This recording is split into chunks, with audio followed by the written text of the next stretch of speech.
Welcome to the Victorious POD podcast with your hosts, Jack Vickers and Tyler Herman.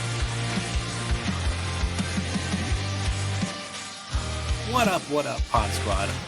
Welcome back to another edition of the Victorious POD. We are coming at you with week 2 already, which is crazy after all the months waiting in the off season. So we're going to be hitting you with some week 1 reactions, probably overreactions. We're going to take some victory laps on the picks and calls we got right, and we're not going to talk about any of the ones we got wrong, of course. That's right. And we'll look ahead to week 2 and kind of tell you what some of our targets and our plans are going to be for pickups and matchups and all that good stuff. But first, as always, I'm going to welcome in my co-host, Tyler. And what's up, Jackaroo?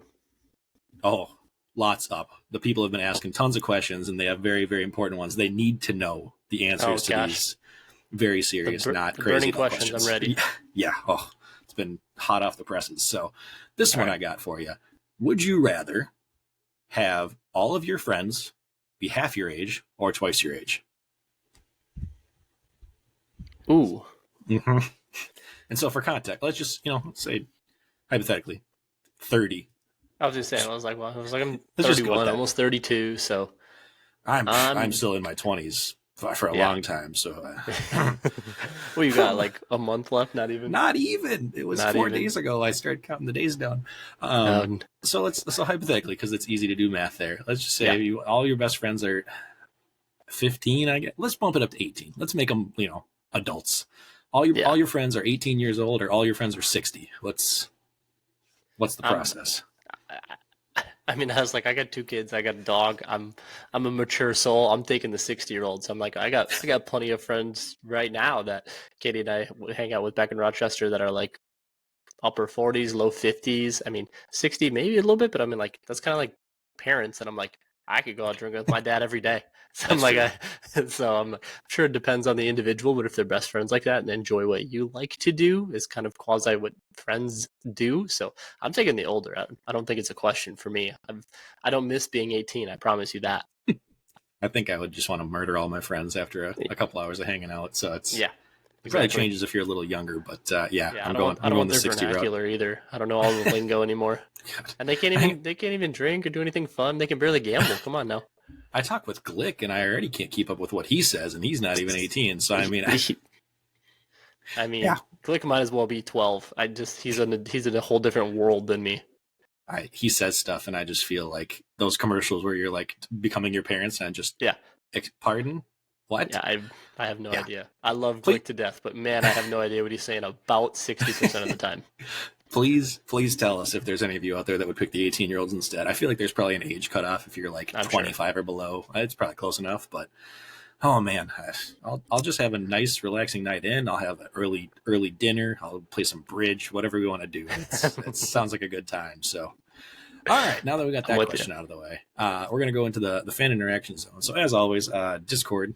We're getting this going a little bit. I put a couple messages out on week 1 and right before game day, so that's going to be a good spot if you have any like last minute start sit questions, if you're looking for like a grade on your lineup for the day, if you just want to talk like discussing during the Vikings games or during the Monday Night Football craziness, which we'll talk about a little bit, just people to chit chat with, a good spot. So leave questions there, let us know.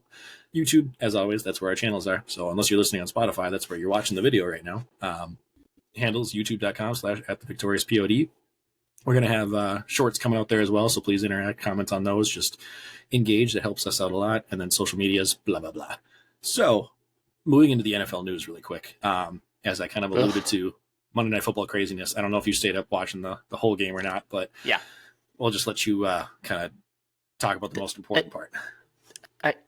Aaron Rodgers, completely torn Achilles, happened 4 plays into his tenure with the Jets. I don't know that I've ever felt worse for a franchise. Like, you get the Hard Knocks hype surrounding it. You get this is going to be our year. We're the Super Bowl contenders, and 4 plays at home, mind you, and just all blows up in smoke. Like on 9/11, where they did a whole pregame thing of like New York, like we're banding together, and I don't like the Jets. Horrible. They're one of my least liked teams, and yet watching that, I was like, oh man, now I feel for them. I hope they win. For sure. I mean, I get it. I mean, you can dislike the franchise as much as you want, but like you just think from like a person standpoint and Rodgers and his age, I'm like his career's probably over. I mean, I get he had a 2-year contract, but it's like that's how you went in this whole off-season process back in January, February to now. And that's how that's how it ends, really. All that hype surrounding it and 4 plays in and they're like, okay, that was cool. Now let's go back to Zach Wilson, I guess. Yeah. Brutal. Did you see the video of it, by the way? The close-up one of the whole calf just like blah, blah, blah. Reverberating. And it was funny because we were watching it and I was like, was that an ankle? They kept saying ankle. Yeah. And Katie had some Achilles stuff like many years ago, not obviously nothing to that extent, but she was like, he planted his foot in the turf and it looked more like an Achilles. So I mean, like she said it like as soon as it happened, because obviously she had it semi happen to her, and sure enough, then it slowly started coming out, and I was like, you nailed it, Katie. It's 100% an Achilles. As soon as he planted that foot, and you saw that the whole leg just snapped, and you just watched his leg go, and I'm like, okay, that's his Achilles going up his leg. Right. I'm like, I was talking with some buddies during it, and I'm like, based on that video alone, your calf doesn't shake like that if something didn't just go like. Yeah, literally it's just like a rubber band that just broke. So that's what it does. It reverberates all the way up. So now it's just sitting, dangling in your calf. It's insane. Yeah. Hard pass. Well, other than that, it was a pretty boring game and pretty awful up until the end, but it was a cool walk-off. So that's something. Yeah. I mean, yeah, it was a good game. I mean, it was the complete opposite of Sunday Night Football. So that was brutal. That was a complete and utter shellacking from the Cowboys. So I get it was like really terrible weather, and Giants marched down the field right away on that first drive.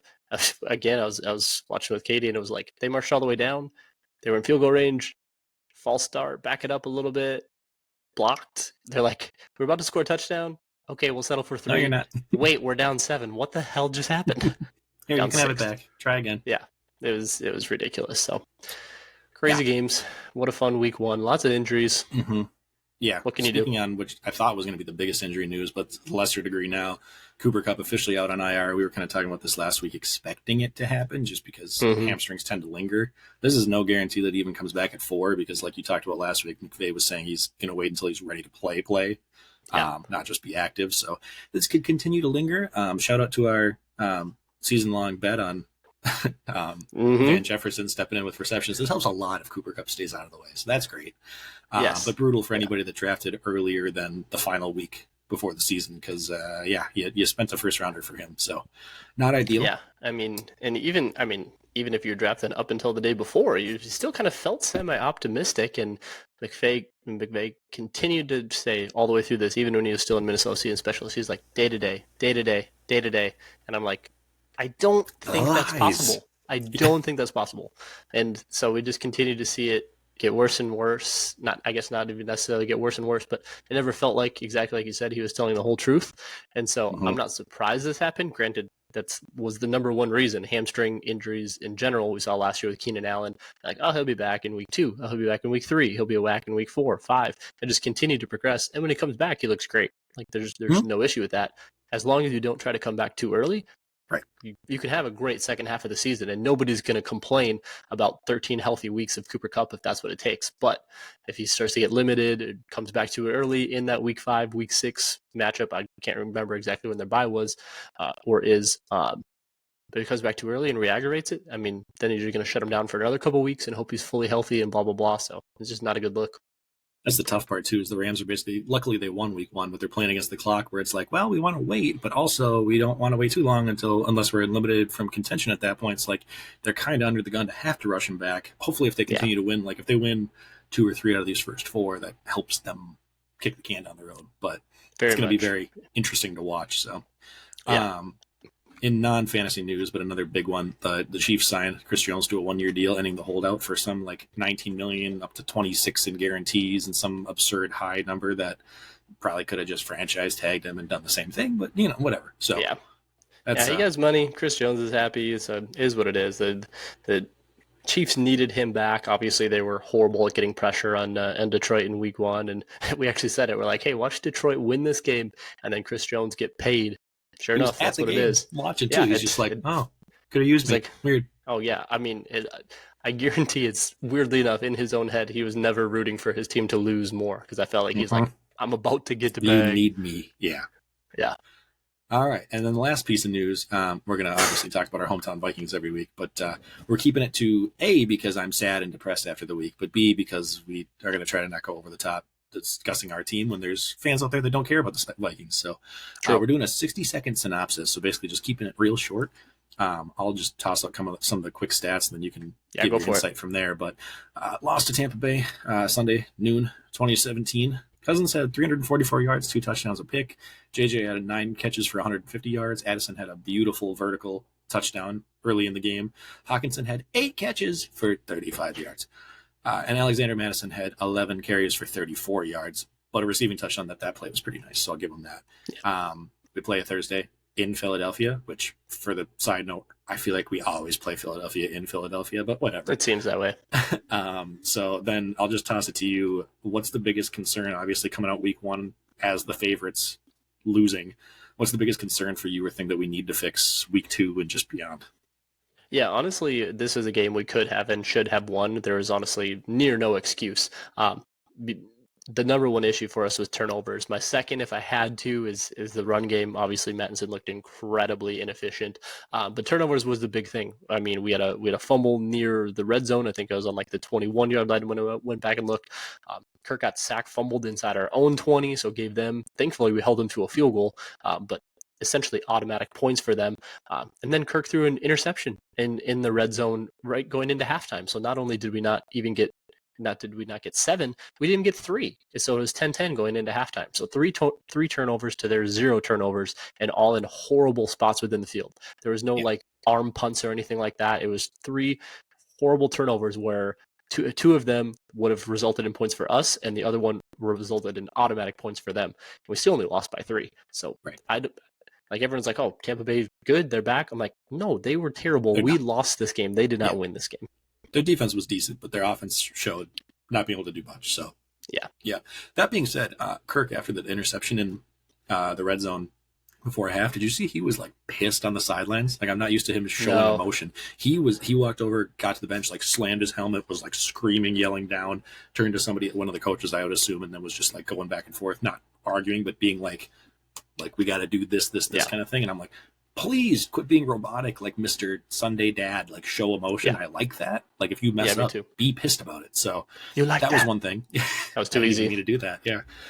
We need a button for that too. I didn't even think about that. We do. But yeah, I think the one fumble was brutal because it was a blind side and like nobody picked up. I think it was Winfield Jr. Shout out to him. So that was tough. I was also talking with my buddy John, just a couple of notes. One thing where he talked about was like, it's so frustrating that we always play down to our competition. Like every year we let these bad teams in. And like last year, obviously the whole 11 1-point victories and stuff, like so many of them should have been teams that a good team beats by 7-10. So like, we seem to play worse. And then we get up for some big games, but like you let people in that it shouldn't have even been close. So that's very, very frustrating to me. The only other point there's no blowouts 100%. And just to put a bow on that, exactly like you said, obviously we played up to play like the Bills last year and amazing. And there's a reason we're in 11 one-score games. We play exactly to the level of whoever we're playing against. The only other quick thing I will say is our defense looks surprisingly decent, but then is that the Flores regime change, or is it just you're playing against the Bucs and Baker isn't used to starting these days? So that'll be something to watch for. I don't expect us to beat the Eagles this week, but it will be nice to see if our defense is actually, I don't want to say legit, but going from like bottom 5 to middle of the pack would be a big difference. So we'll see if Flores is really making any needle moves or just same old. Moving into NFL Pick'em. So we talked about last week how we finished the previous year. We had Tyler first, Nick second, and me third. Turns out that's the first 3 teams this year. So we're starting out strong. As a reminder, we're picking 2 teams a week, so we can use all 32 by week 16. Week 1, quick recap, I'll do it, and then Tyler can round out the picks for this week. But Tyler, myself, Nick, Mac, and Nate all went 2-0. Spoiler, all of us picked the Commanders over the Cardinals, which actually made us nervous. I mean, not that it would have mattered. We would have all gotten it wrong, but I would like to stay undefeated. So Tyler also nailed his Falcons over the Panthers. I also had the Jaguars over the Colts. Nick and Mac both had the Ravens over Texans, and so did Nate as well. Connor, then behind us, went 1-1. He got the Commanders over Cardinals right, but he got the Broncos over Raiders wrong. I picked that one too because the Raiders are supposed to be bad, but here we are. And then Joe, starting off his Thursday Night Football not strong, picked the Chiefs over Detroit, got that really good team out of the way, and got an 0-1 out of it. Ooh, baby. He got the Commanders right too. And then Foster, just brutal heartbreak. He was the only one that had all different picks from the rest of us. He had Seahawks over Rams, incorrect. Vikings over Bucks, also incorrect. So Foster starting 0-2. Yeah. That's tough. And in one of my survivor pools that I did, I picked the Seahawks because I knew so many people were going to pick Washington. Yeah. And I was so pumped when they were losing essentially the entire game. Like, I think it was like a 150 or 200 person pool. And I think like 60 people or something crazy had Washington. And I was like, if they lose, this can be huge. Yeah. I was just perfect leverage for me. And then my team sucked anyway. So I was like, great, I'll sit over here. Is what it is. So week 2.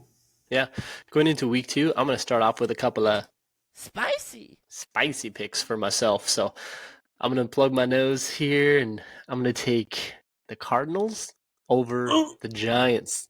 For true rationale, they're playing at home, first game at home. New York's kind of it looked brutal in game 1, and they play the 49ers week 3. So I'm kind of looking at that on the road. Kind of a look-ahead spot to San Fran. Maybe they come up short, and Arizona takes one at home. And I got to use them eventually, so I figured this was one of my better spots for it. And then the other one, not as spicy, but because they're favored by, I think, 3.5. But I'm going to take the Broncos over the Commanders. Again, Washington didn't look great against Arizona. Denver playing in Denver. That's a big altitude difference, and Denver's defense is plenty good. So another healthy-ish week of Javonte. I think they got a great chance to take this one out. And again, I got to use them eventually, so it felt like as good a spot as any. So I got the Cardinals over the Giants, and I got Denver over the Commanders. Jack is going with Denver over the Commanders as well. I like it. And then he's going to take the Bucks over the Bears. Nate's going with Bills over Raiders and Saints over Panthers. Connor's going Eagles over Minnesota and San Fran over LA Rams. So getting a couple of the big boys out of the way. Yeah. Joe's going Eagles over Minnesota, Colts over Houston. That's going to be a coin flip. Waiting on Foster's picks. Nick is going to go with Denver over Commanders as well, and Tampa Bay over Chicago. So him and Jack are going to be on a fun, going to be on a fun little rooting train together. And then Max got one in so far, and he's going to go 49ers over Rams, and we'll wait for his other pick. I was debating between my Bucks over Bears pick and the Colts over Texans. The only reason I went elsewhere is because I'm trying to avoid like close division games as much as possible. Like I like the Colts over Texans this week, but it just could be a stupid weird one. So, and with Anthony Richardson maybe being hampered, I don't know if I love that. So, Bucks over Bears doesn't feel great, but I feel like both of their offenses suck, but the Bucks defense is at least good. So we'll see what happens there. Foster, Matt, get your picks in. Let us know. All right. Moving on to the Minnesota Sports NFL season-long pick'em on CBS Sports. You can still get into that even if you missed week 1. It's really like a season-long thing. And they do bonuses and prizes for like the top score every week. So last year I had 168. I don't know what that averages out to, but we're going to see what we end up this year because I'm assuming we can beat that. So Tyler's in with me now. Week 1, we basically had the exact same lineup. We both had 9 out of 16. I think the top score was 11, so a lot of goofy ones. Usually I feel like I've been in that like 9 to 11 spot as of last year, but the whole board kind of basically did rough. So I'll rattle off my picks quickly, and then Tyler can let you know his differences because we do have differences this week, so that's good. Yes. Week 2, I have Eagles over Vikings, Ravens over Bengals, Bucks over Bears, Packers over Falcons, Colts over Texans, Chiefs over Jags, Chargers over Titans, Bills over Raiders, Lions over Seahawks, Giants over Cardinals, 49ers over Rams, Cowboys over Jets, Broncos over Commanders, Dolphins over Pats, Saints over Panthers, Browns over Steelers. Anything else? Very nice. Difference? I got a couple of differences, a couple of spicy ones. So apparently I'm just feeling feisty after week 1. But I see a lot of it is kind of the semi-typical overreaction from week 1 to week 2. I see a lot, and so I got a couple bets that I'm going to fire off a little bit later. I'll go into all the fun details in a little bit. But I'm actually going to take the Bears over the Bucks as one of my picks. I'm going to take the Falcons over the Packers. Not a believer in Jordan Love, but I think Atlanta playing at home, they really just have that recipe for, hey, we don't care if we ever throw the ball. Ritter threw 18 total times in his game, and Arthur Smith was like, that was phenomenal. I loved every piece of that. So there's no question they're just going to try to run the ball and play keep away as much as they can. So I'm going to take Falcons over the Packers and essentially a coin flip. And then divisional game on, I can't remember if it's Monday night or Sunday night. I believe Sunday night. Yeah. I'm going to take the Steelers over the Browns simply because divisional game and Pittsburgh's playing at home. And Tomlin is a home underdog, not one you want to mess with. I think I saw all time. Granted, he had Big Ben for a long time. Home underdog for Mike Tomlin, he was at like 73% win rate or something insane. So Jesus, that's crazy. So yeah, so that was a huge one for me. So kind of a coin flip, but division home game for the Steelers. So I'm going to take Steelers over Browns. That's the only like spicy one to me. The rest feel like coin flips. I'm just hoping that the Falcons beat the Packers, but I figure it's a win-win. If I'm wrong, then so be it. Steelers over Browns for me. I was saying all preseason, my predictions on the Steelers finally doing an under 500 record, and the fact that the Browns made the Bengals look as bad as they did, the Steelers already looked bad without anybody's help, so that's my only concern. But totally I like all of them. So Tyler's three that he mentioned, I believe, are all underdog picks, and then our mutual Ravens over Cincinnati is also an underdog, 44%. Just I think Ravens are solid, and Cincinnati needs to figure some stuff out. So don't be surprised if they start 0-2 to everybody's shock if you would have asked me a week ago. Yeah, for sure. All right. Moving into some general fantasy talk, our next favorite segment. No. Oh. You're not going to hit it? Swimming upstream. I know, I got to find it. Just there you keep swimming, just keep swimming, just keep swimming, swimming, swimming. Perfect. I don't think I was ever losing last season, so I don't want to play anymore. Right off the bat. I mean, it wasn't by much, but I'll take it. I know. So we pick a streaming quarterback every week, 50% owned or less in ESPN. Starting off very strong with 15.2 for my Sam Howell last week. QB 12 apparently on the week. I didn't even realize that's crazy because there was a lot of stinkers. So, and then Tyler had Jared Goff, who probably should have put up even more, but their running game and stuff was working. Goff only had one touchdown, so 14 versus Kansas City. So we're 1.2 points behind, or difference between each other. So week 2, I get to go first because Tyler went first last week, and there's a lot of good options. I'll let you kind of cover them with yours, but I basically looked at 2 essentially, and I couldn't pass up the chance to finally have your guy, so I'm going Jared Goff versus Seattle, just because I think at home opener, Goff plays so much better indoors at home, and Seattle's offense or defense isn't that good, so that's my pick. Yeah, no, I'm with you. I was kind of looking through, and that's why I kind of looked at them like there's a lot of really interesting ones. There's so many individuals kind of bunched up in this area, and again, obviously, it's only week 1, but like. The massive performances, like Mac Jones put up like 31 or something crazy. Like, I don't know that I'm that big of a believer. Purdy versus the Rams, Jordan Love versus Atlanta. He had like 23. Howell versus Denver. I'm probably going to avoid that just because Denver's defense is, again, really good. Baker against Chicago. I mean, it's certainly a possibility. And then Goff versus Seattle. So those were kind of the ones I was kicking around. I think I'm going to take Purdy over the Rams. I just think, again, kind of like we did last year, there's plenty of those opportunities where you can just take a little screen pass and absolutely house it. And Ayuk looked amazing. Purdy looked plenty poised. That's a fun sentence. So I'm going to take Purdy against the LA Rams. I could like that too, because last week CMC wasn't really used in the passing game, and I feel like the Rams front 4 is still solid, so they could dump him off a little bit more and have that 85-yard run on the ground be an 85-yard pass. So the only other one I had on my list queued up if I wouldn't have picked first was Love versus Atlanta, because I think that could be interesting, but it's probably not a very high ceiling play, whereas Purdy is. So we'll see. Hopefully, I'm hoping for more than 15 this week. We'll put it that way. Yeah. All right. Fan interaction section. This is just where we shout out your stuff if you had any thoughts, any comments, any things on our last episodes, or if we had any shorts. I don't think we had any from this past week, but we'll have some more going forward that you can comment on, and we can discuss how our takes were. So please let us know, or just toss out questions, predictions of your own if you want to hear us agree or disagree with you, all that good stuff. So not from this past week, but from previous ones and like the right before the season start. I want to just take some quick victory laps and walks of shame of some calls we've made. Obviously, week 1's a little early to judge, but a few takes so far. First off, going back to my most spicy take, Tyler Algier, I freaking told you not you, but at people. No, I know. Yeah. Oh, Yeah, I was he's watching that. I'm like, I'm upset as a Bijan owner, but like, it was just like this is what I was afraid of or kind of expecting, that it's not going to be just Bijan like people yeah, were thinking. So for sure. And I think the biggest thing with that is there was multiple concerted opportunities to get him the ball at the goal line. That was yes, huge. they were clear. It didn't just like work out that way. 100%. They were like, we're putting him in at the goal line. So I think Algiers going to be a weekly usable flex. Again, with the amount of volume that the Atlanta run game is going to have, they're literally going to try to never pass the ball 20 times a game. So that obviously means plenty of run opportunities, and there's plenty to go around for both Bijan and Algier. Bijan is going to dominate in the passing game, period. He's an amazing pass catcher, 6 catches on 6 targets.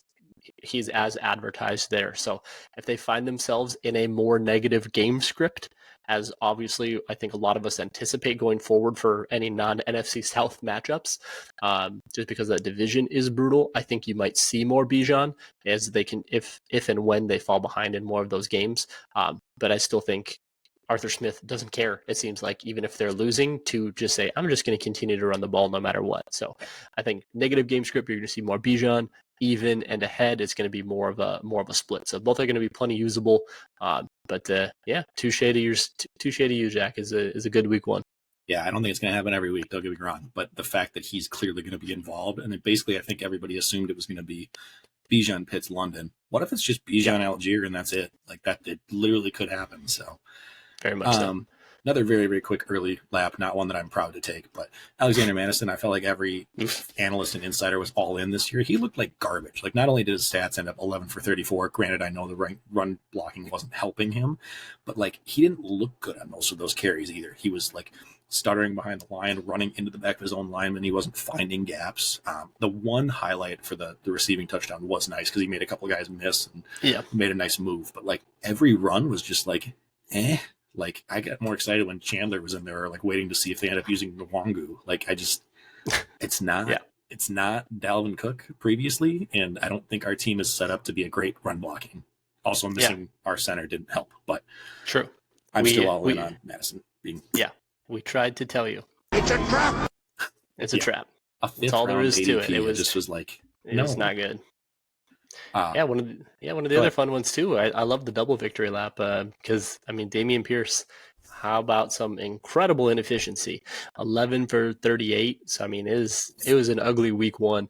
I didn't see it. We thought we were going to be wrong, but I really did. I really thought I was going to be wrong on this one too. And there's a reason it was spicy and still plenty season ahead. But Houston is so bad. You have a rookie quarterback, a middle of the pack offensive line, and I just think you're going to be in a negative game script so constantly. And what receivers do they have? Every receiver on Houston looked absolutely terrible. What are teams going to do? They're going to good. Well, they are going to dare you to throw the ball 35 times a game. And it's just not going to happen. So they're just going to stack the box, and Dameon Pierce is going to continue to have rough weeks, in my opinion. Agreed. On the other side, in the same position, both of our diamonds in the rough picks for running back, James Cook, David Montgomery, both looked solid. So that was nice for us to see. My guys at quarterback, we had Anthony Richardson and Tua. Tua freaking went crazy. That's what I'm saying is going to happen if he stays healthy. I mean, Tyreek's not going to do it all himself. They're probably going to hopefully use Waddle a little bit, but yeah, Tua has that potential. Anthony Richardson looked solid. He had a rushing touchdown. Like, that baseline's going to be there. So those are great. We both, obviously everyone everywhere has Brees over Dalvin season long, but we both predicted the gap was bigger than people were making it. So despite them having even touches, we can all agree Brees looked clearly more explosive and electric. So that was exciting. If you want to talk about one that we were, well, me definitely, but we both kind of didn't expect it to happen. No, I was more in jest when I saw putting in notes here, but I mean, Calvin Ridley, talk about a man who looked all the way back. My man was ready. I mean, I think he had eight catches. So yeah, he was ready. He was 100% that kind of that top target, he was ready to rock. I mean, Zay Jones played great as well, but Calvin Ridley looked kind of like that going away number one. Christian Kirk kind of faded into oblivion. They're playing less 3 wide receiver sets, and in those 2 wide receiver sets, he's not playing. So a big, massive drop off in volume for him. Calvin Ridley looked like the dude. So touche to you. If you picked him up, Jack and I were certainly on the fence with it. We could see it going both ways. Calvin Ridley, when he's on the field, has been massive. He's been amazing, but we were worried about the couple year layoff. So if you took the risk, so far so good. Touche to you. And then just a couple other ones I'll let you do because it was your guys, but go ahead. Oh yeah, just one of my diamonds in the rough. I mean, I thought with Sean Payton, he's always had great tight ends, great at working with tight ends. Dulcich got hurt; he's going to miss multiple weeks. And Sean Payton brought in Adam Troutman, so I can see him being potentially usable. We'll see what it looks like now that he's going to have a full week of practice and being the guy. And then for my guys specifically, AR. Good start. I'll take it. QB4. He had a great week. That rushing floor was obviously evident. He had 40 yards on the ground and a rushing touchdown. So I think that's huge for him. He was massively underpriced going at QB 18 or whatever it was. Zay Jones. Talk about one that was absolutely massive. Again, I figured that volume was going to be there. It's happened. The Jaguars offense so far has happened exactly like I thought it was going to. Kirk is going to get in the slot and start to fade away. Ridley and Zay Jones were going to continue to take that. Evan Engram as well, even though he had a semi-power week. But Zay right now is wide receiver 18. 5 catches, 55 yards, and a touchdown. I mean, you can't say anything better than that. Great week 1. The other one I talked about on the pod, he would have been my guy. Jacoby Myers did absolutely amazing. And the reason, and my whole argument for it the entire time, is Jimmy G cannot throw it down the field. He's a short area thrower. He's always been a short area thrower. Jacoby is fantastic at route running. He's amazing at getting open. 9 for 81 and 2 touchdowns before he went out. Got a concussion. He's in concussion protocol. He might not play week 2. That's okay. Let him get healthy. But wherever you got him at ADP, he's going to smash that value the rest of the season. I jumped in our league record and got him in round 10. He was normally going around 11 or 12. So it's a smash value, and I certainly love that. Tight ends in general, we're just going to move on from that. Every tight end this week was absolutely terrible. Waller and Njoku, Goddard put up a nice little 0. Hawkinson, we saw, had 8 catches, but 35 yards, so yay for PPR. But tight ends in general were just absolutely trash week 1. I saw it on Twitter. People were calling it Dallas go eat dirt, and it just made me chuckle. So, yikes. Speaking of him, I had to shout that one out. None you can do. You drafted him to be your starting tight end every single week. It is what it is. They just continue to play him. You're not going to sell him. You're not going to trade him. Right.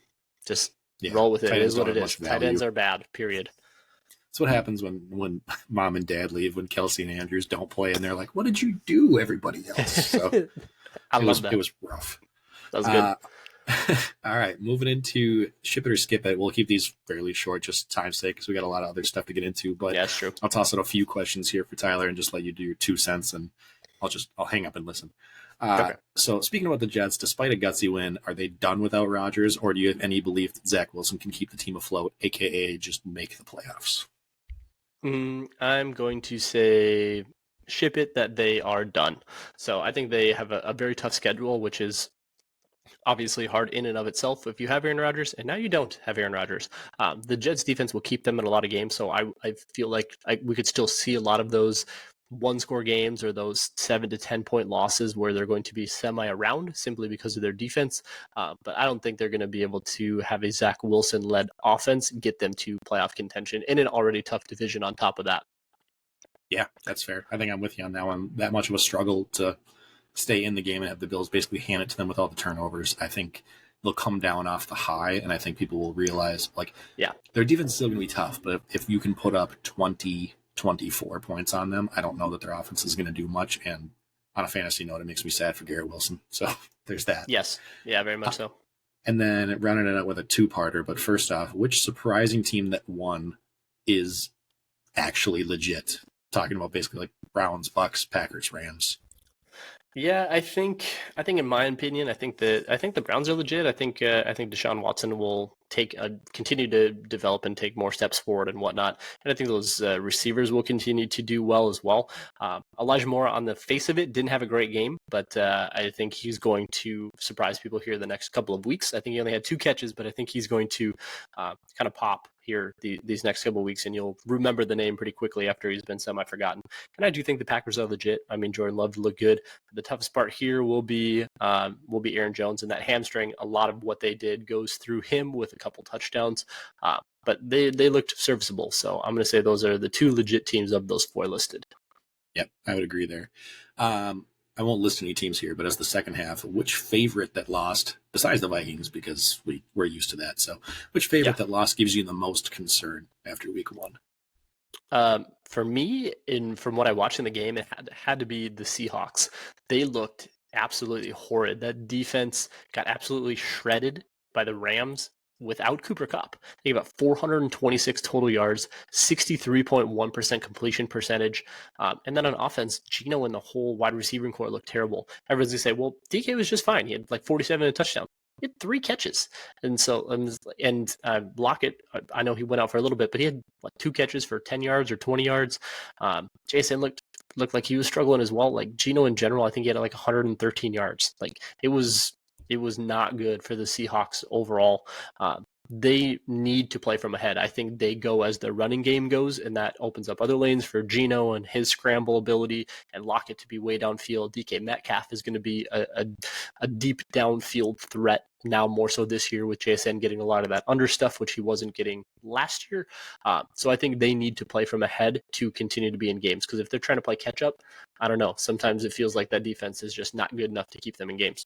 Yeah, agreed. And they have always been the control of the clock run game and set it up with the big plays. So I think it's going to be tough, like you said. So they're not a team that I'm going to feel confident is going to start out ahead most games. So they're probably going to be in a similar situation and need to figure it out fast. All right, so moving into our unique league section, where we're just going to kind of give you updates each week of how we do in some of our more fun, different leagues, just for entertainment's sake. So the Bomb Squads and Butt Cheeks, fan favorite, 10-person league where each of us have 3 NFL teams, and we're basically just keeping our 3 teams combined records. So end of season, just who has the most wins and who has the most losses. They split the pot. Somehow my teams did better than Tyler despite picking worse teams, and Tyler's teams, who were supposed to do well, did bad. So we're both opposite of where our goals need to be. Week 1 in the NFL. My Raiders accidentally beat the Broncos, and my Commanders expectedly beat the Cardinals. I figured that would be the case, but I am 2-1, and I want to be 0-3. And Tyler?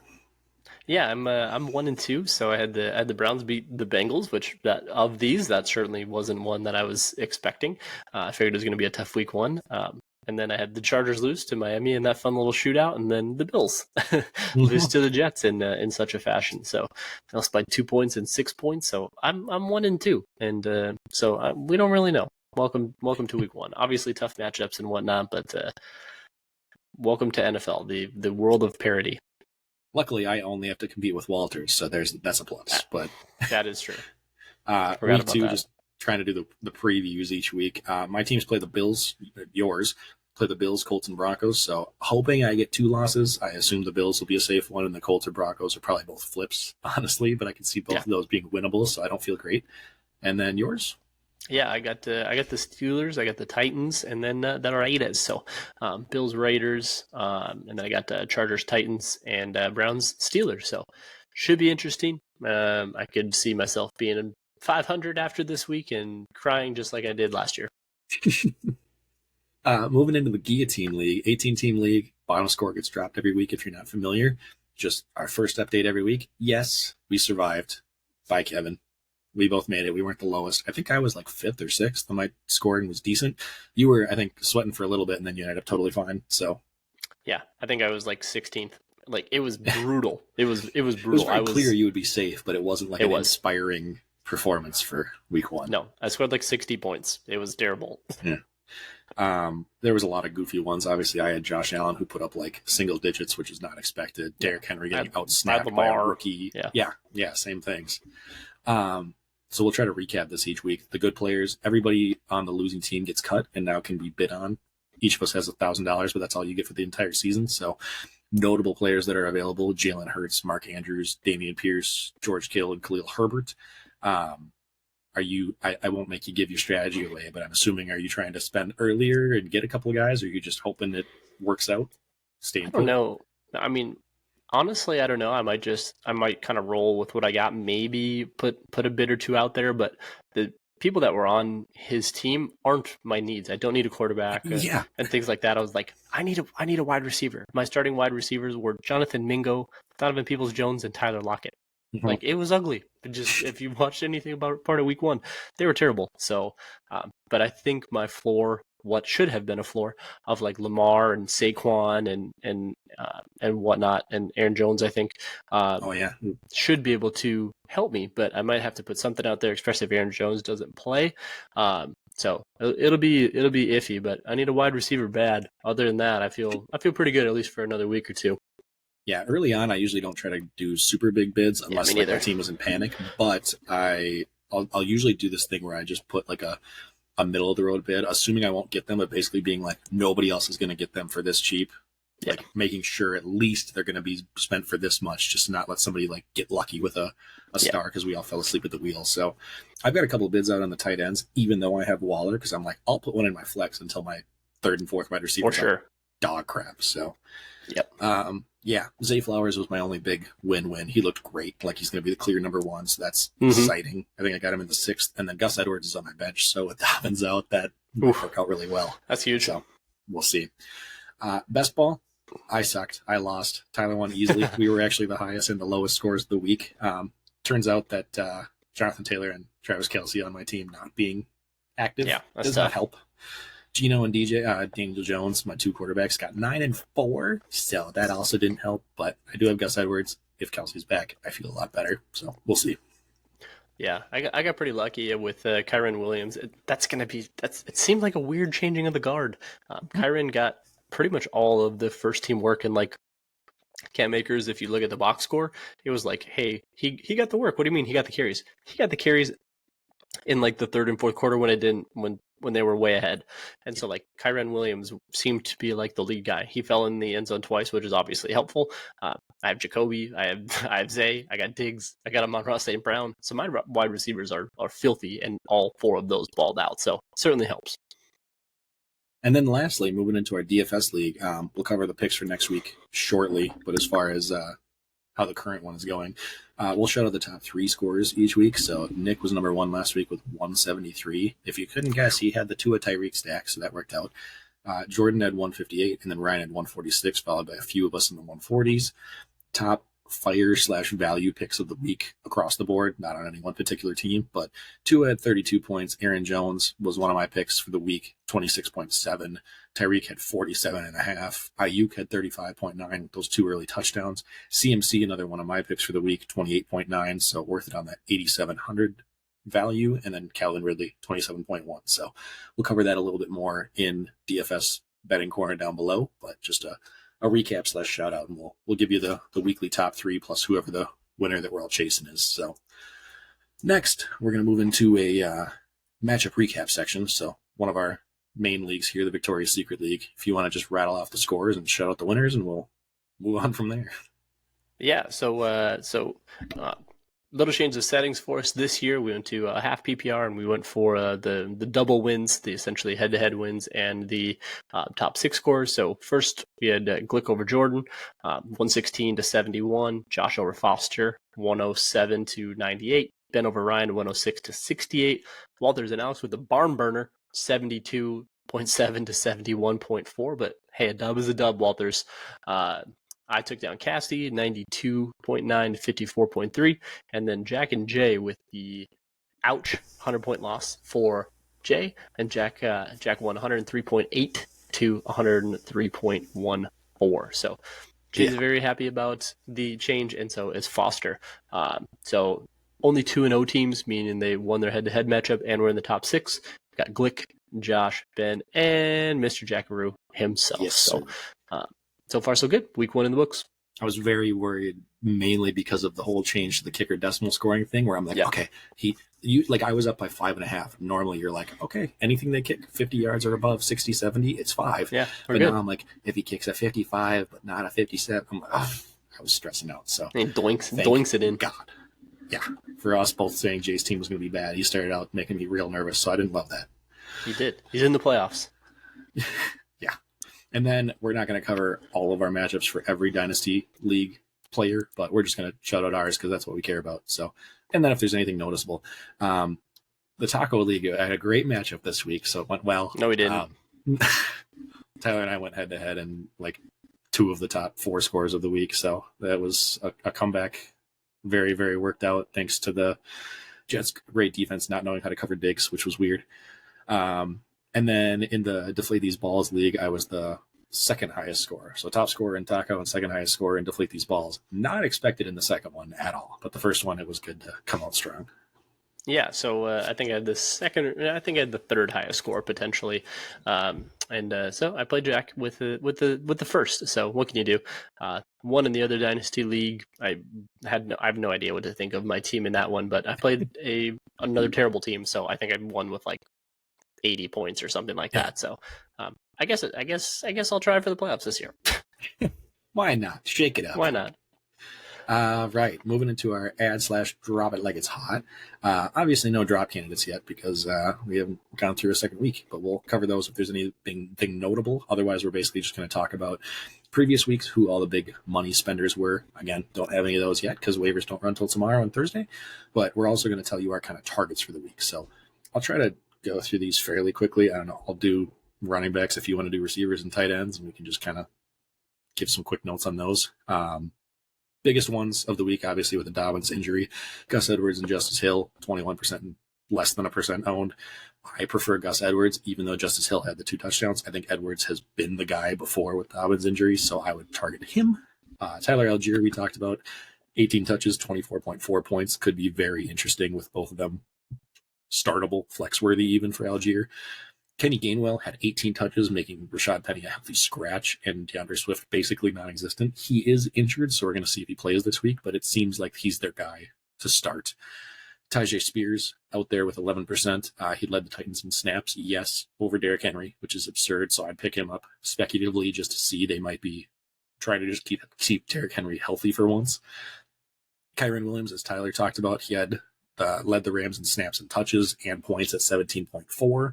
Zach Moss, I think he's a sneaky pickup this week with him set to return. Deion Jackson had the audition and just bombed. And then Evan Hull's actually out. So with Deion Jackson fumbling twice, Zach Moss, I think, will be given the early workload until Jonathan Taylor eventually shows up. And then likely he was drafted, but Jalen Warren, if not, he might split more than expected with Najee. So those are some of the targets running backs wise this week. Yeah, no, it's really fun when I look at these notes, Jack, and go through it. Literally every single one of these players is owned in our league. Yeah.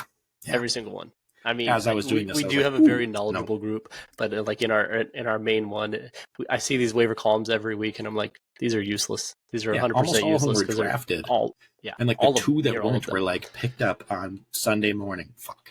So yeah, Puka and Tutu were both picked up on Sunday at like 10:30, and we're like, all right, cool, and then they both went bananas. Quick, I had to shout this out too because I was looking at funny names this week. But did you mean Puka Cooper Cup Jr.? Terrible. Anyway, go ahead. Wide receivers. No, I like it. Puka and Tutu. So 10 for 15, 119 yards in your first game. You can't complain about that. Welcome to the NFL. Gotta love that. Zay Jones, obviously, we talked about. My stupid head dropped him literally on Sunday, right before game started, because Walters had dropped Isaiah Likely, and I had Dalton Schultz. So I'm like, I'll plug him in here and see what we got. And I didn't want to drop Schultz, so for whatever reason, my brain wasn't working. So that's fun. So enjoy whoever gets Zay. Me, Romeo Dubs, yeah, Romeo Dubs. See if he's out there on waivers. He had the 2 touchdowns. Allen Robinson, I refuse to endorse.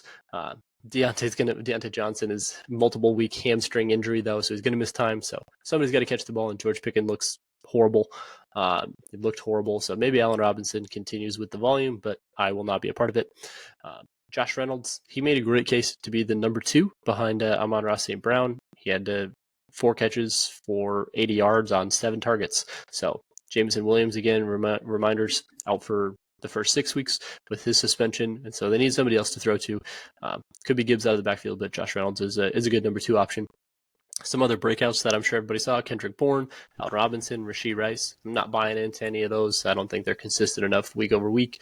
Maybe Rashid Shaheed, but again, I think he's more of a big play guy, and he's not going to be enough. He's not going to get enough volume to consistently feel comfortable starting him week over week.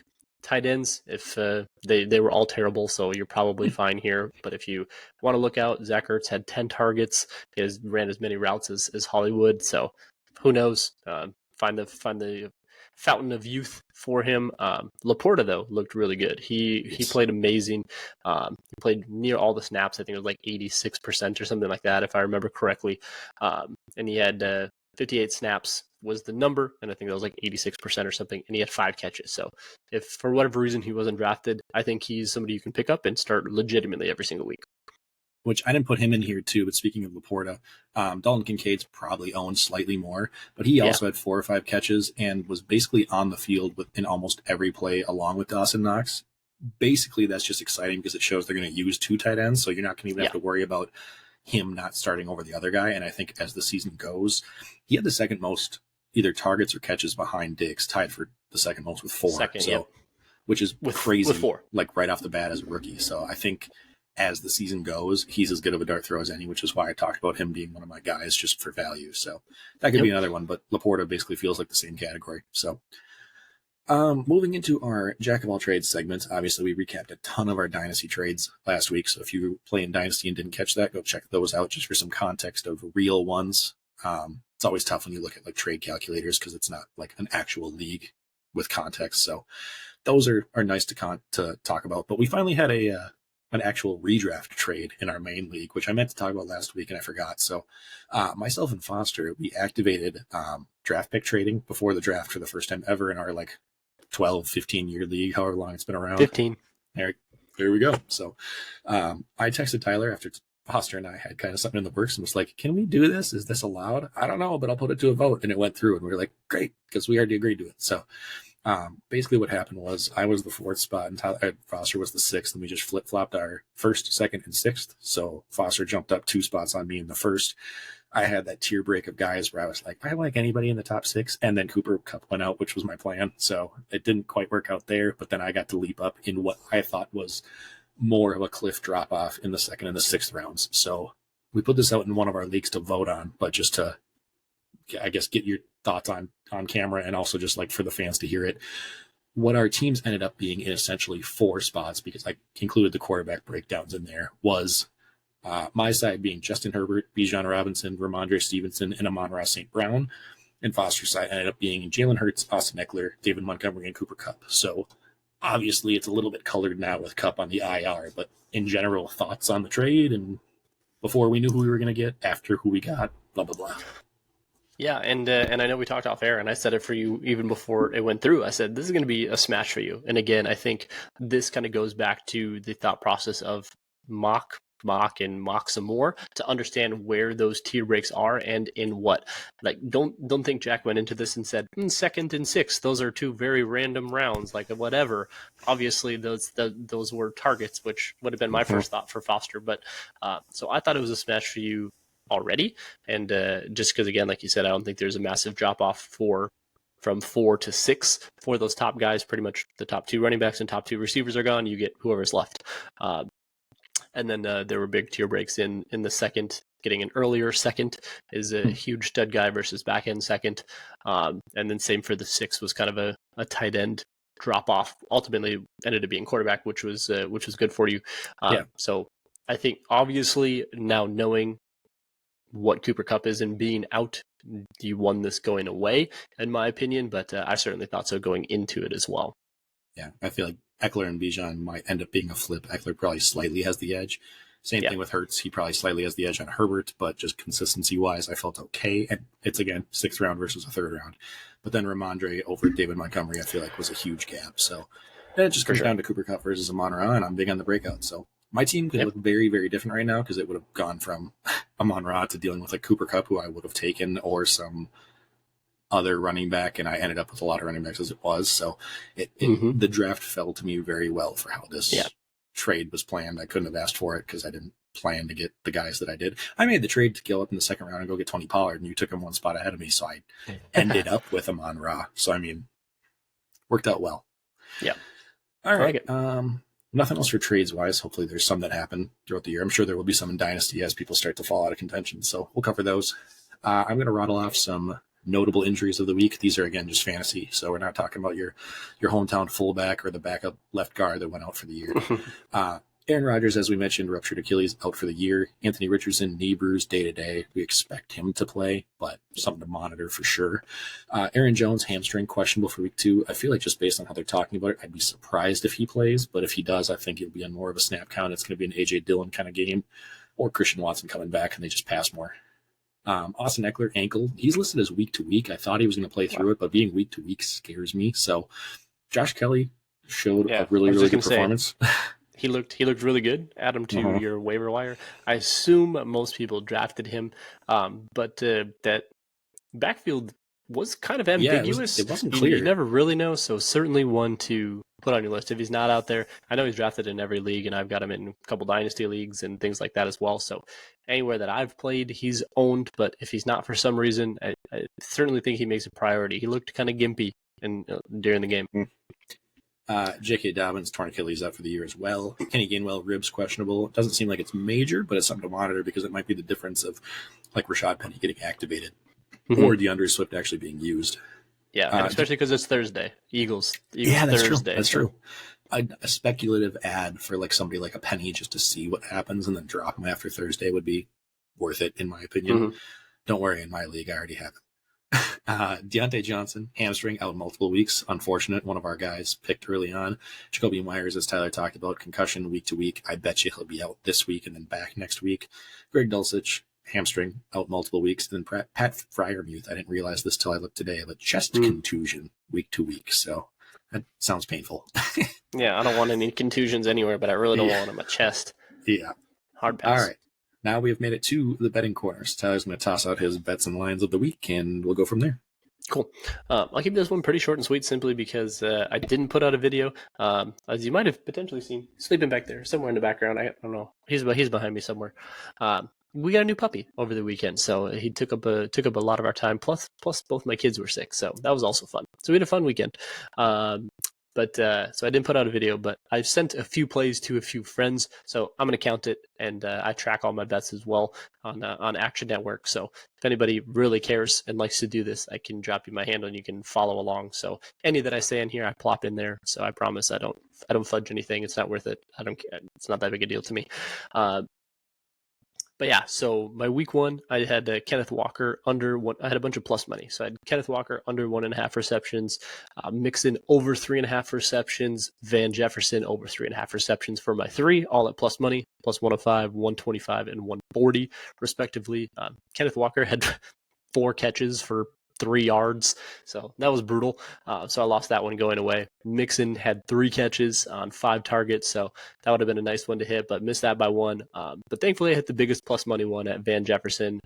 He got to 4 receptions, so he was plus 140. So 1-2 start to the season, and so lost a 6.6 units. So essentially, if say you bet $10 on these, you lost $6 on the week total. So not too bad. 1-2. Some of these plus monies are nice. And I'll try to get a video out. Props come out on Fridays, typically. I didn't really see anything for Thursday for Eagles and Vikings that I liked going away, so I'm probably going to skip that. So I'll focus on Friday and the weekend and bring some props out that way. Early teaser I jumped on. I did a 6.5-point teaser, meaning essentially find the main bets and then add 6.5 points in your favor to that to get lower odds. So a 6.5-point teaser for 3-team pays 135 plus 135. So I teased the Eagles down to essentially pick them minus 0.5. So if they win the game, you're good on that one. I teased the Falcons up from +1 to +7.5. So get past those key numbers of 3 and 7, and then Titans from 3.5 up to 10. So 1 unit if those 3 covered those 3 spreads, being Eagles essentially win straight up. Falcons plus 7.5. Titans plus 10. You win 1.35 units and we'll be back to positive on the week. Yeah, and those feel very, very safe based on the lines. That's a lot of points for some games that should be relatively close. Yeah, and then the Eagles just to win out. Yeah, the Titans one already moved down the other way, so I actually got in on it early enough. So if I try to tease 6.5 now, I think the line's already down to like 3 flat. So if you tease 6.5, you'd only get up to 9.5. So you don't even get to that key number of 10. So I'm glad I got this one in early. Got kind of lucky with that one. See, that's why you listen to our show early in the week, duh. All right, moving to DFS targets for me this week. We kind of talked about how the entire week 1 went for the challenge play along. Myself, I took 5th overall, so not too shabby out of, I think there's 18 of us. I had 140.6, so pretty good for a normal score. And if you don't have somebody get 173, so I'm 33 points off first. I will keep track of how far off first I am on the year as we go. My big wins personally from my lineup, which I tinkered a little bit with from when we recorded on Tuesday, just because some inactives between Cooper Kupp and Mark Andrews, I switched some stuff around. But my big wins were Aaron Jones, Justin Jefferson, and CMC. I saved another spot so I could put them in. Usually I don't like to go the high value guys, but they just seemed like worth it for their matchups, and they paid off. And then the Washington defense was one of the top defenses on the week if you don't look at Dallas. So those are my wins. My losses, Van Jefferson still did decent. I think he had 8-something points, but was hoping for more. And then Isaiah Likely, but again, like Tyler said, all the tight ends kind of sucked. So it was okay not spending money on a sucky tight end versus wasting money there. So as far as my picks for the week, the current week's contest for our DraftKings challenge isn't up. It's supposed to be up on Wednesday mornings or afternoons. So I'm going to watch for that. And those of you, if you don't see it yet, don't freak out. If it isn't, I'll just re-up a new challenge and add them together. But because it's not going to be up until Wednesdays, I'm not going to be able to tell you my exact lineup because I don't know how the salary breaks down. So I'm just going to give you some targets I like, preferably some cheaper guys. Like guys, if you're like, I went for these stars, I don't know who to plug in right now. Because if I tell you to start Justin Jefferson and CMC every week, you're going to say, Jack, you're not helpful. So cheap targets for me. Quarterback, I really, really like Geno this week versus the Lions, 5,900. Because I'm in on Jared Goff, he's a little bit more expensive, but I expect him and the Lions to put up a lot of points. So I think Geno's going to have to throw more to keep up with him, kind of like we were talking about before. Gus Edwards, we talked a bunch about the Ravens and Dobbins situation. So Gus Edwards, 5,300 only versus Cincinnati. I don't love the Cincinnati matchup, but I think Gus Edwards is going to get the work. And as a cheaper guy for a lead running back, it feels pretty good. Going even cheaper for a lead running back, Zach Moss, as we talked about, 4,700. Evan Hull, injured, out multiple weeks. Deion sucked. Assuming Moss is active, I like getting him in any lineup I have. Not only because they're going against the Texans, who can't stop anybody, so I expect the Colts to play from ahead, but also I think Indianapolis is going to want to protect Anthony Richardson a little bit if he does play. If he doesn't play, it's even better. But if he does play, I expect him to try to say, okay, Anthony, don't run and don't get a lot of hits. Let's just give the ball at the goal line to the running backs instead. So could be a very cheap option for 10-plus points pretty easily. Wide receivers, I got 3 of them this week. So all cheaper options, all under $5,000. So very, very nice in your $50,000 budget. But Puka Nacua, we talked about versus San Fran. Don't love the matchup at 4,900. I think he's just going to continue to get targets along with Van Jefferson, but Van's just still slightly more expensive. Romeo Doubs, 4,800. Assuming him and Christian Watson are both active, I think they're going to throw a lot more. This is based on Aaron Jones injury news. So versus Atlanta, I expect them to try to get their 2 second-year receivers involved. And then Nico Collins, who we talked about earlier. I think he personally had a decent week. He's only 4,800 and he's against the Colts this week. He had 11 targets from Stroud, the rookie quarterback, which says something when a rookie hyper targets a guy like that. He turned it into 6 catches for 80 yards. So it's pretty solid despite it being a bad quarterback situation. It ended up being 14 PPR points, and that's without even being close to the end zone. So no red zone looks, nothing like that. If he gets one, we're talking about a very, very different situation. So I like him for the budget a lot. Lastly, I typically like to go cheap tight ends. So we talked about him earlier, but Sam Laporta is only 3,900 this week, and he's versus Seattle. So kind of getting a couple pieces of that Seattle-Detroit game. And then defense, there's a couple of good ones, but the Bucks versus the Bears, 3,200. I saw some people talking about it, but I think Fields has a requirement in his contract where he just takes 4 sacks a game, and that's it. So it seems like a given. He's probably going to have at least 1 turnover, 2. Will he have some highlight plays? Yes, but I don't think anybody else on that team scares me. So Bucks could get some sacks, and it'll probably be a low-scoring game. So those are my big picks for the week so far. I like it.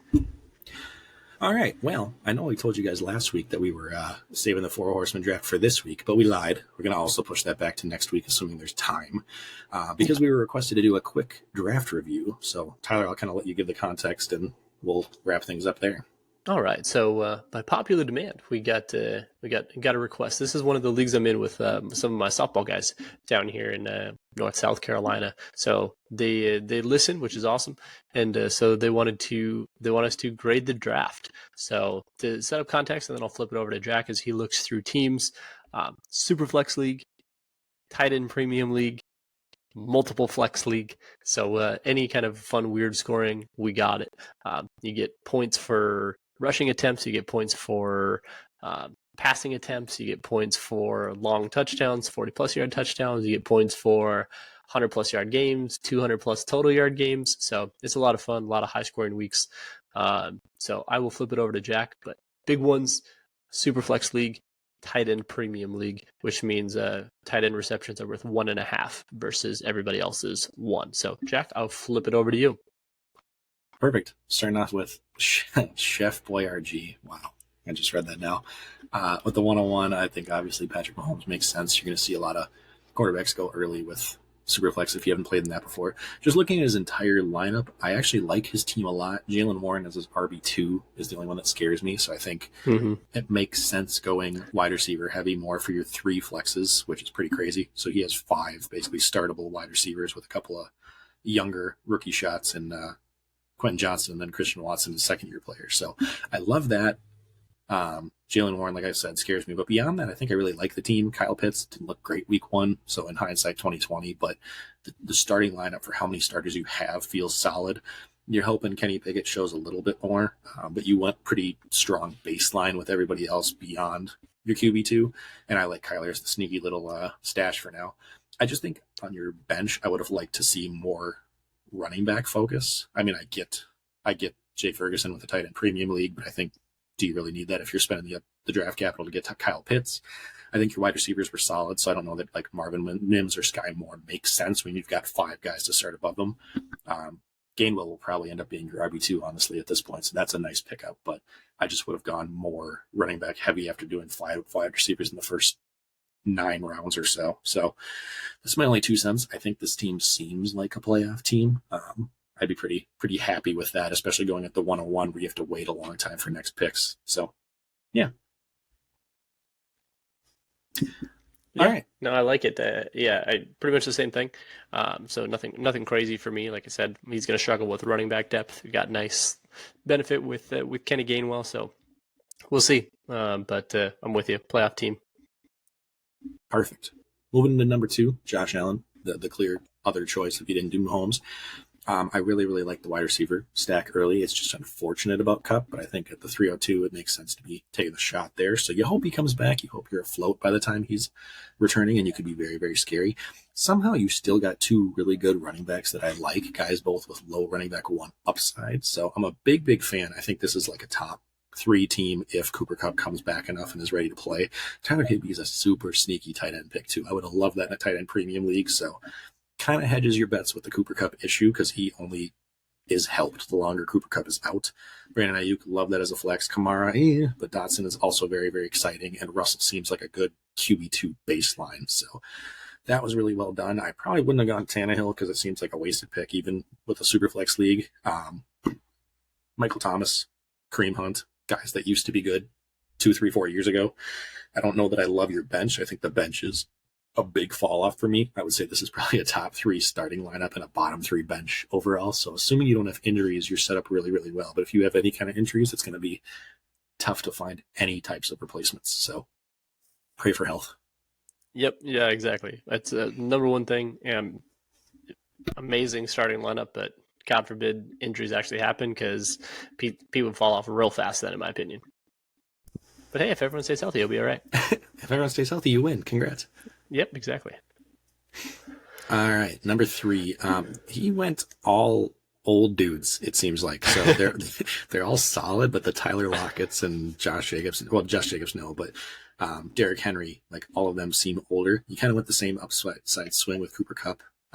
by taking Jonathan Taylor. So I don't know that I love that, but in the 7th, I mean, at some point you got to take him. You got to take the shot. So I don't hate that. Treylon Burks, decent.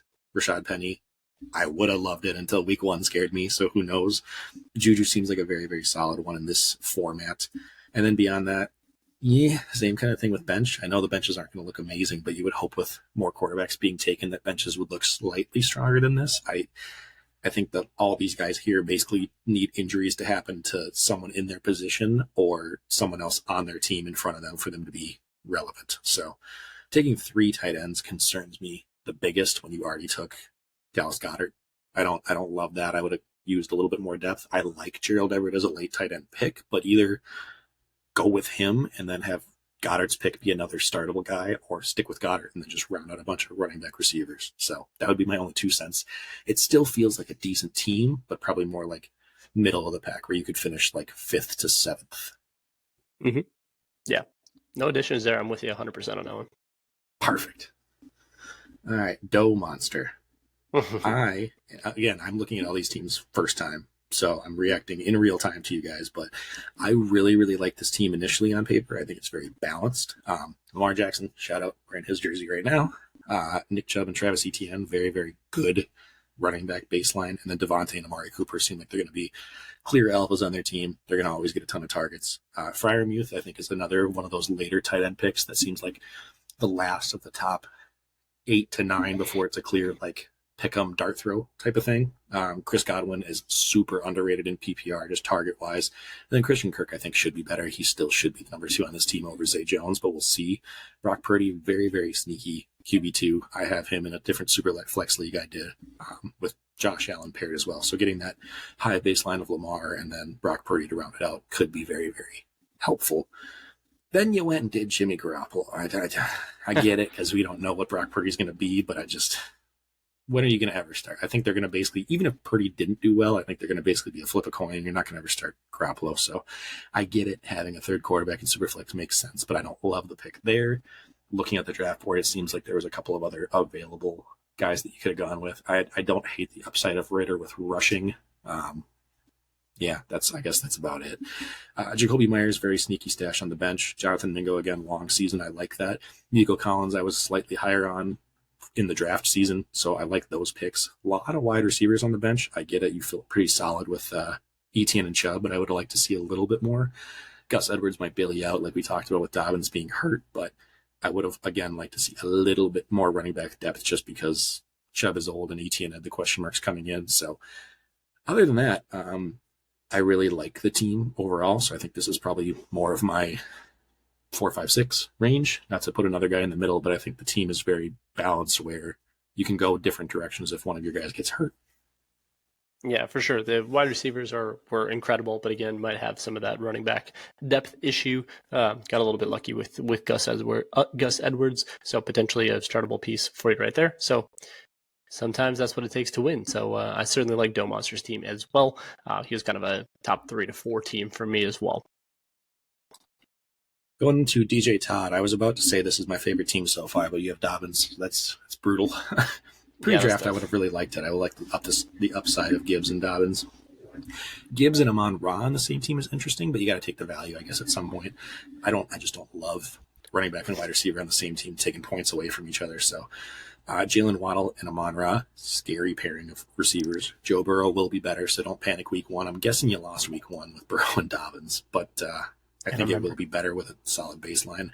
TJ Hawkinson, I don't love him for the value, but I think he's a solid tight end, especially in premium. He got 8 catches, so I mean, it makes sense, even if they're not deep ones. Again, a weird stack with 2 commanders, Terry McLaurin and Brian Robinson, both solid, but I mean, I don't know that I love starting this many guys on the same team in my starting lineup. Kincaid, I'm a big guy of his. And then Sam Howell, so you get the Terry McLaurin Howell stack, which is nice. Sam Laporta on the bench is a sneaky one because you can sub out whoever of the rookie tight ends is better to start the year. CJ Stroud I like as a third quarterback, so getting Howell and Stroud back-to-back is nice for your make 1 quarterback out of 2 kind of plan. Jalen Hyatt could be a deep season guy if he kind of comes on later. And then otherwise, not a ton of notable names, but Tank Dell, clearly you played Dynasty or follow some kind of thing because you were very knowledgeable when it came to some of the rookies. So I would assume this person is a little bit more fantasy savvy. DJ is in 17 leagues.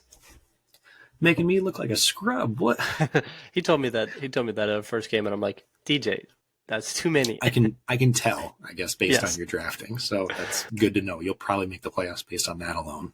Yeah, he did start 0-2 though. I mean, obviously, is tough with Dobbins. And like I figured that, with Burrow and Dobbins, that's tough. And All right, moving into Cowboy Nation 0224. This team I like a lot. I like a lot so far. This is my favorite top to bottom for starters. I haven't even looked at your bench yet, but Herbert and then Deshaun Watson, very, very nice QB 1-2. Javonte and Charbonnet, I think Charbonnet will come on. I'm assuming you went with some running back depth on your bench. And when I look here, you did. So the first person went running back depth that should have, because Charbonnet's not going to start off the bat, but Jamal Williams could kind of be that like starter for you for now. Tyjae Spears could be interesting. Zamir White, you want a lot of handcuffs, so that's a smart thing. Olave and Metcalf, very solid baseline. Judy, JSN, Gabe Davis, all guys that 1 to 2 of them could go off any week. And then Mark Andrews, tight end premium, very, very nice. I like him for value, even slightly over Kelsey in this format. So this team is my favorite so far. And without looking at the second half, I would say top 3. Yeah, definitely, and it's going to be obviously so much better when Andrews comes back. That's certainly helpful. So I think he will bounce back. He started off 0-2, but again, obviously you had Mark Andrews not play, and Chig got 0. So that makes for a tough first week, but he will be just fine. 2%er. Okay. Let's see, Trevor Lawrence and Derek Carr. I like Derek Carr. I think he's underrated, so that's a solid QB2. Najee had a down week. Dalvin Cook scares me as your running back 2, but you got him in the 8th, so that's not bad. Hopefully Pacheco turns into something a little bit better than we saw on Thursday night. And then wide receivers, CeeDee Lamb, Michael Pittman. I've always liked him more than consensus, I think, so that's solid. Mike Evans is probably better than Michael Pittman for you. And, Kadarius Toney, I'm so sorry. OBJ, Rashee Rice, a couple of different solid options on the bench, but beyond that, I don't love Komet. I don't love Zeke. Chase Brown's a dart throw. Chuba Hubbard, Trey Lance, dart throws. So only 2 quarterbacks that might come out to bite you if Carr struggles for any reason. Running backs I don't love. I like Najee, but beyond that, that's pretty much it. And then wide receivers are solid. CD, Michael Pittman, and Mike Evans, very, very good core. George Kittle, if he plays, could be great. That's going to probably be what your season depends on. So another probably playoff team, but it could be a borderline just based on kind of what happens with like Dalvin Cook and Pacheco. Yeah, that's kind of my thought too for 2%er. I was like, he's maybe middle of the pack, but I can see somebody like this missing the playoffs just because injuries are happening. I don't love the running back depth at all. Obviously, wide receivers are great, but I'm not a fan. I've said the whole offseason leading in, I'm not a big George Kittle guy. I just think they love him as an NFL player. They love him as a blocker. I just don't see the volume for him to be consistent enough, and you're going to have to play him every week because he's going to have blow-up games. But so for me, I think somebody like 2% is kind of on the, like you said, middle of the pack, but somebody who would miss the playoffs for me in kind of that 7, 8, 9 range. All right. Going into B. Miller. Fields, Saquon, Miles Sanders, kind of the flashy plays. I like that. I hate your wide receivers looking at it. I mean, Hopkins could be solid, but a low volume passing offense. And then Elijah Moore. Tyler talked about him being like a potential like value, but at wide receiver 2, you don't want to have to start him. So no, I don't want him as my wide receiver 2. He's not that valuable. Your wide receiver 3 is Thielen, and you're flexing a tight end. We'll leave it at that. Between Ingram and Dalton Schultz, I love James Conner. That's probably my favorite like pick for value of yours in the 8th. That seems way too low for him, even in Superflex. But Jared Goff, Kirk Cousins, you got 3 quarterback options. Oh God, and you took Mac Jones. What's happening? Oh no, there's too many. Yeah, too many quarterbacks, too many tight ends, not enough receivers. Because not only did you only have Elijah Moore as your second best, and then Thielen as your third best through 12, but then you didn't do anything else to address it. So KJ Osborne, Rondale Moore, Shaheed's another solid pick, but man, you needed more like starting help in wide receivers. So based on this format, I don't love it, and you didn't even like get the advantage at tight end premium with a higher tight end. So That scares me a lot. I think this team will likely miss the playoffs, but probably will have some spike weeks based on Saquon and Fields. Yeah. Played a low score for the week, so he ended up 1-1. If you were having me guess week 1 how everybody did, I'd be super off so far. But which again, it was weird weeks, so I'm with Yeah. you. He just happened to play somebody who had and again, super flex, tight end premium, full PPR. Somebody scored like 114 or 113, so he scored like 124. So barely. He got the head-to-head win and was bottom 6. all right. Moving into Team 9, Ben Houston, we do not have a problem because I love this team too. This team looks amazing on paper. Anthony Richardson in the 4th is super, super good value just for the rushing upside. Eckler and Brees, I mean, I thought you'd have to wait a little bit for Brees, but he's looking like he's back already. So that's a strong running back baseline. Brees in the 6th, I would have taken a shot on him before that as well. And then Justin Jefferson and Devontae Smith seems unfair for a team that didn't go quarterback round 1. So Njoku, I like as another tight end. He's kind of in that Freiermuth tier for me.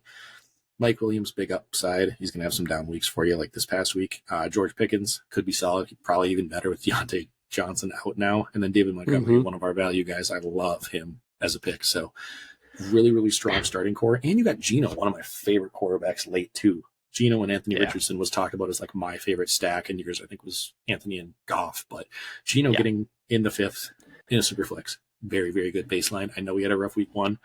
You probably lost because of it, knowing my guesses so far. But I think you're going to be really, really good with these two.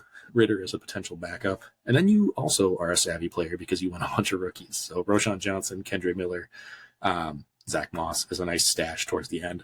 Not a ton of receiver depth. I don't trust Bateman, but between George Pickens and Mike Williams, you should be good. And then having to start like maybe a 5th flex will be what hurts you. But I really like this team as well. This is probably another one of my top picks along with who was it earlier? The Cowboy Nation. Did I like that team? Yeah. Yeah. It was like either him or Peter. Either way, Ben Houston. PA Denise, yeah. Top 3 so far. Big fan. Poor guy had the 2nd highest score and ran into the highest score. Me. Oh, you said you don't like your team. Look at this guy. All right. Well, I had to, look at me. Yeah. We'll get there. I know. All right. You'd love to see it. So go ahead. This team, I'm choosing it to pronounce as Joel Ottaway, not Joe Lottaway. Don't love Dak. I'm just out on him in general. Jordan Love could be an interesting QB2, so shout out to you for taking the shot on him. Love your running backs. Bijan and Ramondre should be a super strong baseline. And then Jamar Chase, also great on this team. So high upside week to week with Bijan and Jamar. DJ Moore, Darren Waller, we love him, so that's great. Oh, is he from Minnesota too? Addison? This is crazy. Yeah, I don't think so. I was trying to remember who it is. I don't know. Back 2 Vikings in your starting lineup. Don't love that. I like Addison in the 9th. I like Khalil Herbert much more than Madison personally. And then P. Ryan, good to start the year. Algier, the nice pickup as the Bijan owner. Jameson Williams, going to be tough to sit him for 5 more weeks essentially, but I get it. Wan'Dale Robinson, yeah. Alec Pierce, lower bench guys, not a huge deal. I like most of the starting lineup, but I hate the Dak pick for your first quarterback, and I hate DJ Moore and Madison. So it's probably good enough to be borderline. You should fight for a playoff spot. There's just some guys on your team that I am lower on than consensus, so take mine for what you will. Yep. Oh, my favorite sleeper username so far, Rico Suave.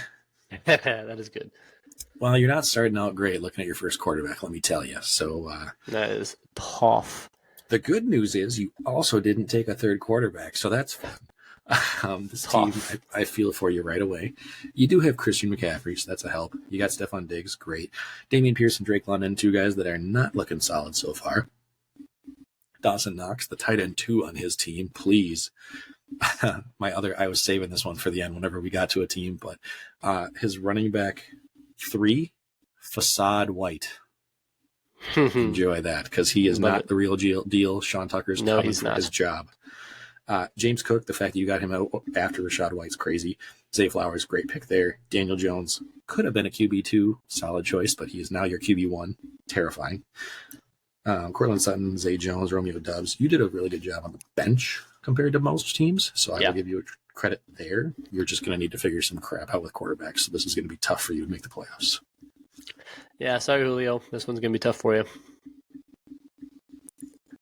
And just pack that's it in, it. and you can just pack it in and trade me CMC or Diggs, and I'll make it worth your while or something like that. And that's it. That's all 11 teams. And that's Congrats. and then we're here, and then we're done. No, I have seen your team previously, but I will give my 2 cents here. All right. Speaking of 2 cents, love that Yay. as your quarterback 1. You are currently not starting a quarterback in your flex because you've just. I am. I started Baker. Oh, did you? This one shows just Brandon Cooks in the draft, so that's Baker's better. That's good. Another one of the benches that I probably like the most, because you'll have Cooks, A-Chain, Van Jefferson, Mostert in the 14th is insanity to me, but I was a believer in him. So Mostert could probably be a flex right now, honestly, even over Cooks or A.J. Dillon, for example. Kenneth Walker, Yeah, and he Cam was. Akers. I feel a little nervous about your running backs. I do now. Yeah. We didn't love Cam Akers prior, but I didn't expect this to happen either. And then I think Kenneth Walker, same situation. I think Charbonnet is going to do the Kyron Williams effect to him as well and slowly take over more and more work. But your wide receivers are great. Tyreek, Keenan Allen, Hollywood, all target monsters and all guys that are capable of the touchdown any play. Deontay, I would have loved. So this is, again, hindsight. That was brutal. If you can survive long enough to have him come back and be your wide receiver 4, I think your baseline's crazy. And then you have Kelsey in a tight end premium, which I think that's super fair. The fact that you got Kelsey and Tyreek in this is really, really weird and amazing. So yeah, I mean, I get it when it was super flex, but I'm like, I thought those guys would start going.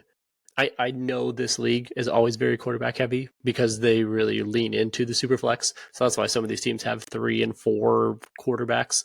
So this is honestly near exactly what I did last year. Is I kind of punted quarterback last year, and I had like Jared Goff and nobody essentially. I don't think I ever super flexed a quarterback. And I think it took 3rd, so I think it came back to bite me in the end. So I at least got a stack this year, but I'm like, the value just drops so fast when you start with all those quarterbacks. So I'm like, I'm taking Tyreek over Trevor Lawrence in a super flex and things like that. So, so I don't like being at the end simply because of I don't get one of those top quarterbacks, but enough of the value fell to me throughout that I'm like, I'll figure out quarterback because I felt like a lot of value dropped to me. Yeah, it's one of those things where you just take what the draft gives you, and I think you made the right call. Drafting wise, it was really good. It's just whether your running backs hold you back, but I think in full PPR, right?